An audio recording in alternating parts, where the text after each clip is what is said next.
ఉండడానికి కారణం captive mines లేకపోవడం. అనేక సంవత్సరాలుగా ఈ డిమాండ్ ఉంది.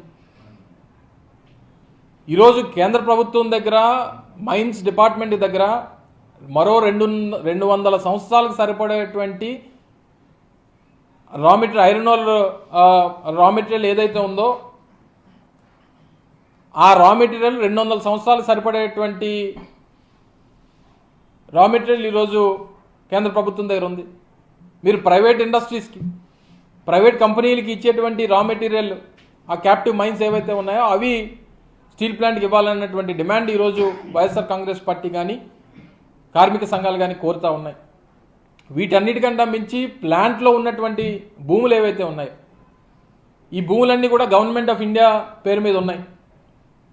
అంటే ప్రెసిడెంట్ ఆఫ్ ఇండియా పేరు మీద ఈరోజు ప్లాంట్లో ఉన్నటువంటి మిగిలినటువంటి యూసేజ్లో లేనటువంటి ల్యాండ్ ఏదైతే ఉందో అదంతా కూడా దాదాపు 9,000 ఎకరాలు 10,000 ఎకరాలు ఈరోజు గవర్నమెంట్ ఆఫ్ ఇండియా అంటే ప్రెసిడెంట్ ఆఫ్ ఇండియా పేరు మీద ఉన్నాయి.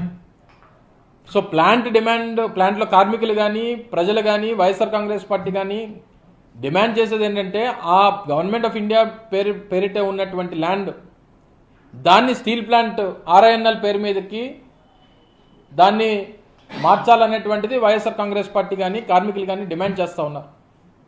దానికి కారణం ఏదైతే ఇందాక చెప్పినట్టు నెట్వర్త్ ఏదైతే -4,600 కోట్ల రూపాయలు నెట్వర్త్ ఏదైతే ఈరోజు ప్లాంట్ ఉందో, ల్యాండ్ ఒకసారి కన్వర్షన్ ప్లాంట్ పేరు మీద మారితే అది 70,000 కోట్ల ప్లస్లోకి వెళ్ళిపోతుంది.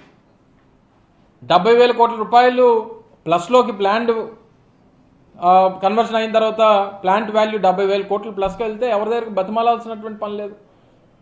అనేక ఫైనాన్షియల్ ఇన్స్టిట్యూషన్స్ ఫండింగ్ చేస్తాయి, అనేక రకాలుగా దాని నుంచి బయటపడేటువంటి అవకాశం ఈరోజు ప్లాంట్కి వస్తుంది. సో ఈ ప్రధానమైనటువంటి 4 డిమాండ్లు, సెయిల్లో మర్జర్ ఒకటి, దాంతోపాటు ట్యాక్స్ హాలిడే ప్రకటించాలన్నటువంటిది ఒకటి, గవర్నమెంట్ ఆఫ్ ఇండియా పేరు మీద ఉన్నటువంటి ల్యాండ్స్ని వీరి మీదకి ప్లాంట్ పేరు మీదకి బదలాయించాలన్నటువంటిది ఒకటి, క్యాప్టివ్ మైన్స్ అనేటువంటిది ప్లాంట్కి ఇవ్వాలన్నటువంటి మేజర్ 4 డిమాండ్స్ ఈరోజు వైఎస్ఆర్ కాంగ్రెస్ పార్టీ చేస్తూ ఉంది.